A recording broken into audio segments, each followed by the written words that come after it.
In this video, I'll be sharing with you a continuation of our previous tutorial on how to cut and sew a corset with a structured ruffle sleeve. And if this is something you like, please don't forget to hit on the subscribe button. And if you haven't yet seen the drafting tutorial, please go down to my YouTube channel at Marky's Closet, or I'm going to leave the link at the description box. So to start, here is my pattern, and we are going to start by cutting out our pattern. So I'll be adding ½ inch at the lower part, at the upper part, and at the cup area where I'll be joining the cup. Also repeat this for the lining piece. And for the fabric I'm using, I got about 2 yards of doll face satin. This is what I'm using for this tutorial. So I added ½ inch at the lower part, which I'll also add ½ inch at the upper part, but at the side of this pattern, which we have already added our sewing allowance, I won't be adding ½ inch to it. Just like I said, I added ½ inch at the upper part, and I'll be adding ½ inch towards the part going at the center because you need it for the joining allowance. The same fabric for both the lining and the main fabric. So here is my pattern. I went ahead to iron an interfacing on it. So you can use a gum stay or an stay on your fabric. So I ironed a soft stay, doubled it on the main fabric, and on the lining part that I'm using as the lining, I ironed a thicker gum stay. So for the lining part of this fabric, I ironed gum stay. White on the fabric, I didn't iron any. I want that part to be a bit soft. So on this side, that is the part going to the lacing area, I ironed gum stay on both sides of it. The cup part of this corset, on the lining, I ironed gum stay. So for the main cup, I'll be cutting a bra form. So I'll just go ahead and open up my pattern, and I'll be placing it in a way because I want to go ahead to join it up. I'll also go ahead and place this. I'll be joining it with ½ inch, and this is the part going to the main fabric. I'll go ahead to place it this way, and I'll go ahead to join it with ½ inch. On my cup also, I'll go ahead to join this with ½ inch, and after joining that, we'll go ahead to cut out the bra foam that we are going to be using on the main piece. So while cutting this, I went ahead to cut almost exactly the size of my cup because I don't want to go ahead to start trimming out excess. So what you will do is, when you're cutting this, just add very little round the original measurement, but when you're cutting the fabric for the cup, go ahead to add extra ½ inch round your cup. Just like I said, on your main fabric and lining, add ½ inch round your cup, but when you're cutting out your bra foam, don't add exactly ½ inch to it because you're still going to trim it off, unless after joining it you still go ahead to trim out the excess. So this is me placing my cup, and I'll be using a hemming gum to iron or attach the bra foam to the fabric, and after I'm done doing that, I'll just go ahead and join my cup with ½ inch. So here's my cup. I've gone ahead to add to join it up. So this is how it's looking like, and I also ironed out my pattern. So it's time for me to go ahead to join my cup. So actually, you're meant to sew your boning casing before adding your cup. So I went ahead to already pin my cup, but I recorrected that much later. So I'll just be showing you how to place your cup on your pattern. So match the center. Go ahead to match the sides of your cup, whether it's meeting the sides or not. Just go ahead and pin this point, and also now you will now have a space at this point. You will now go ahead to start pinning. Now also go ahead to pin the edge this way. So after you're done pinning, if what you have is a bit bigger, a bit smaller than your cup, all you need to do is to notch the space that you have to join your cup to your fabric, like the area where your cup is supposed to be. Notch that place, then your cup will fit into that space very well. Then you can now go ahead to pin your cup, right? And this is what you'll be having. So you go ahead also to repeat the same process at the other side of your cup, and you'll be joining this with ½ inch. But I was meant to create a lacing the boning channel before doing this. So after I was done pinning, I had to go ahead to remove this and then recreate my boning channels before continuing. So just like I said, I've already pinned my cup before realizing that I was supposed to make my boning. So I had to just go ahead and unpin my cup, and now I'll go ahead to mark out the areas where I'll be making my boning. So we have 5 boning on the main piece, but for me I'll be just creating 3 boning channels on top. I cut out about 1.5 inches. What I'll do, I'll place stitch with half inch, then fold it and top stitch, place stitch with half inch, fold it, place and top stitch.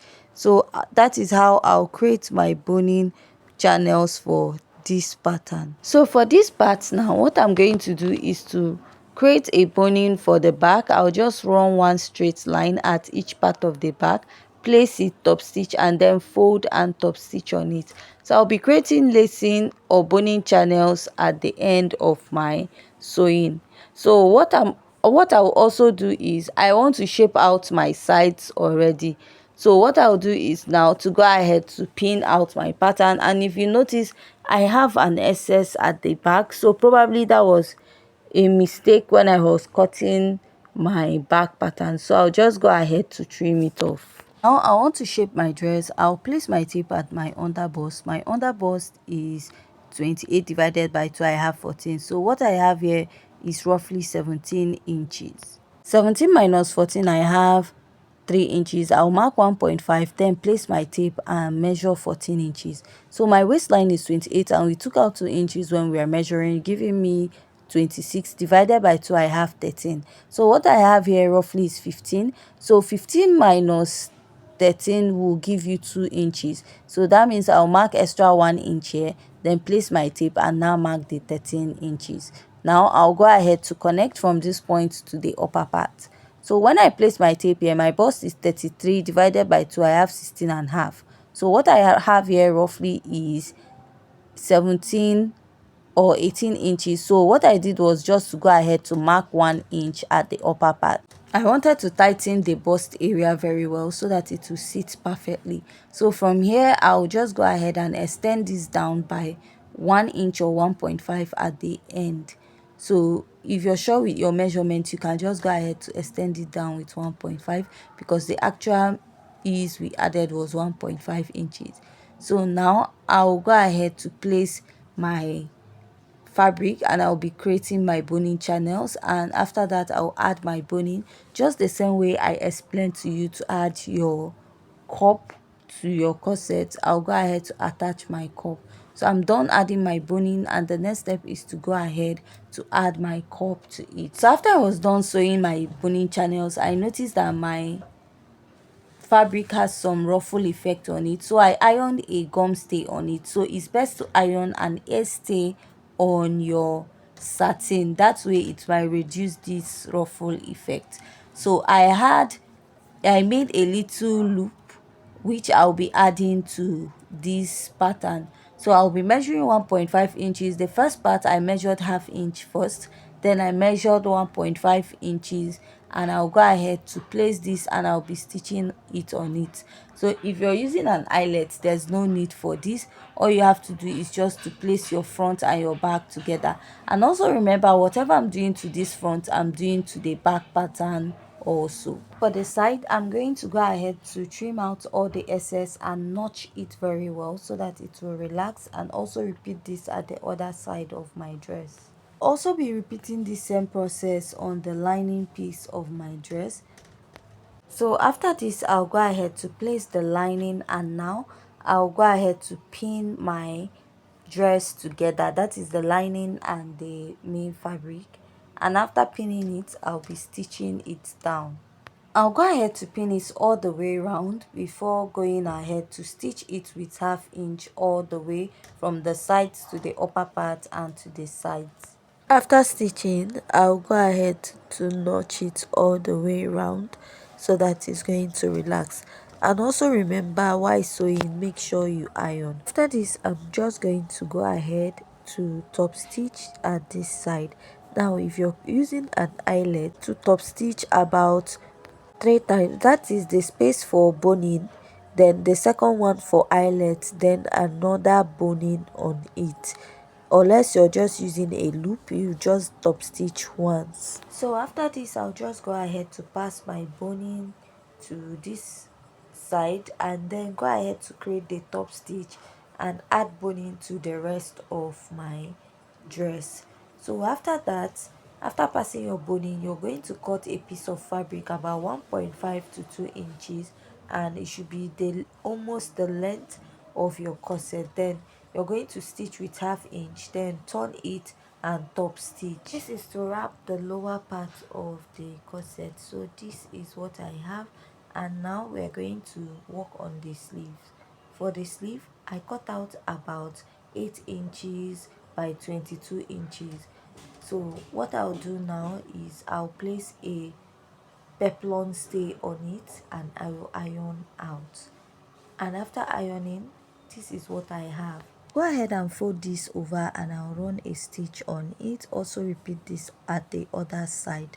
So after I was done sewing on it, I had to run a top stitch at one side, which I'll be passing my boning through it.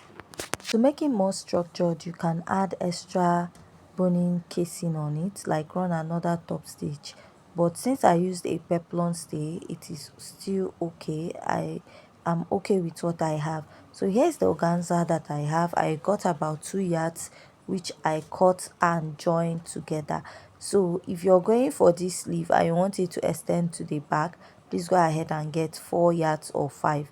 So what I did is I cut it 10 inches on fold and I went ahead to sew it all the way around, leaving one part which I used to turn it up.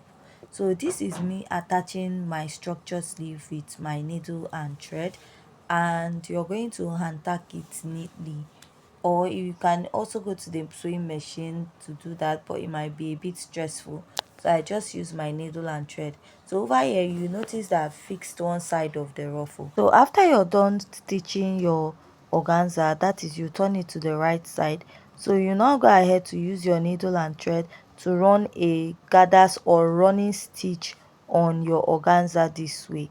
Like, it's going to be a free stitch so that you can actually drag it, and if you drag it, this is the result you have. Then you now go ahead to use your pin to hold it down and you start pinning it down. So when you're okay with what you have, you can now go ahead to start using your needle and thread to hand tack it properly on the structured sleeve of your dress. If you're not getting the effect you want, you can go ahead to readjust it before going ahead to pin it down, and then you use your needle and thread to hand tack it. Same color of thread on the dress.